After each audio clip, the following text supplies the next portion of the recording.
Hello, I'm Jackie Lockie, your financial planning maestro. And it's Tuesday tips time, so I've got more questions to answer, so let's get on with it. For the level 6 exam, yes, you will get a pass or fail. And the level 6 exam runs every 6 months in March and September each year. So if you do fail the level 6 exam, you will have to resit it and pass it before continuing on to the level 7. Once you move on to the level 7, you have 3 bites of the cherry, if you like. You have 3 submissions with your financial plan to be able to tweak it to meet the assessment criteria. The level 7 pass mark is you have to get 65% overall, but also you need a minimum of 51% for each of the individual learning outcome sections.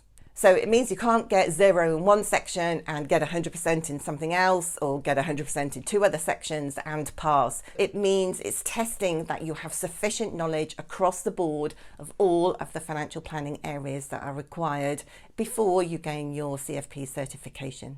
Only roughly around 20 to 25 pass on their first assessment. And remember, as I've said in previous videos, anywhere between 150 to 200 hours is realistic to pass overall.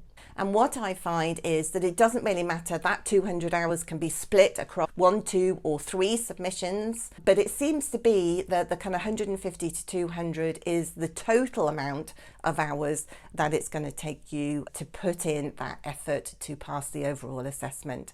So if you have the hours right now, maybe you're on gardening leave or something like that, then it's worth putting in maximum effort for every assessment anyway. And if you put maximum effort in for your first assessment and maybe you don't pass on the first time round, then there is a much easier probability that you'll pass on your second assessment. And actually what I find on my courses, every quarter the courses run, and you get, I always get one person at least, maybe a couple of people who will pass on their first assessment, but everybody else tends to pass on their second assessment with a few minor tweaks around the edges needed.